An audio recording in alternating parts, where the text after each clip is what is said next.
আসলে আপনাদেরকে মধ্যে একটা জানাতে চাই, যখন কারাগারে বন্দি ছিল তখন কিন্তু আমাদের মতন নগণ্য কর্মী চিনে না জানে না লোক কিন্তু দিকে যাইতে পারে না, মানে যাওয়ার পদক্ষেপ নাই জেলখানা। তখন কিন্তু আমি আমার 1.5 খানি জমি গিরবি রাখছিলাম 1.5 লক্ষ টাকা দিয়ে। বাংলাদেশের একমাত্র স্মার্ট সিটি বসুন্ধরা এখন আরো নিরাপদ, আধুনিকতায় আরো এক ধাপ এগিয়ে।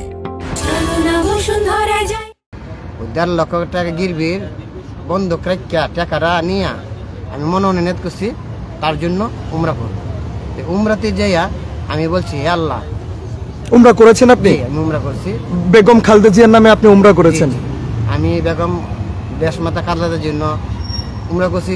আবার কাবা ঘরের সামনে রেখে বলছি, আল্লাহ তার সন্তান তুইও নাই, কেন নাই? সে কারাগারে বন্দি, ছেলের সঙ্গে যোগাযোগ করতে পারে না, আত্মীয় স্বজনের যোগাযোগ করতে পারে না, তার মতন দুঃখী আমার মনে হয় কিছু নাই। আল্লাহ তাকে মৃত্যুর সঙ্গে পাঞ্জা লড়তেছে, তারপরে প্রধানমন্ত্রী শেখ হাসিনা দয়া মায়া লাগে না। আল্লাহ তুমি তাকে সুস্থ করে দাও, তাকে মুক্ত করে দাও, তাকে মুক্ত করে দাও।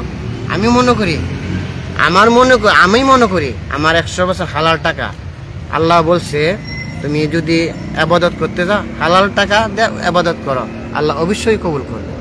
আমি মনে করি যে জুলাই যোদ্ধার লগে আমার মনে হয় বেগম খালেদা জিয়ার, এবং দেখেন তার কত ভাগ্য ভালো, পৃথিবীতে এরকম সম্মানীভাবে লন্ডনে চিকিৎসার জন্য নিচে কাতার থেকে এয়ারলাইন্স বিমান পাঠাইছে, এয়ার অ্যাম্বুলেন্স। আপনার চোখে জানার মতে দেখেন তো আজ পর্যন্ত যত রাষ্ট্রের প্রধান এরকম সম্মান দিয়ে নিছে কিনা।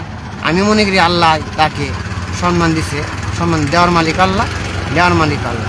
একটা জিনিস স্মৃতি এখনো মনে পড়ে, যখন এই ফিরোজা ভবনে দ্বিতীয়ত হয়েছে আপনার এই শ্রেণীবার বাসার থেকে তাকে স্বামীর বিটার থেকে বের করে দিয়েছিল, তার মতন দুঃখী মনে পৃথিবীতে আর কেউ ছিল না।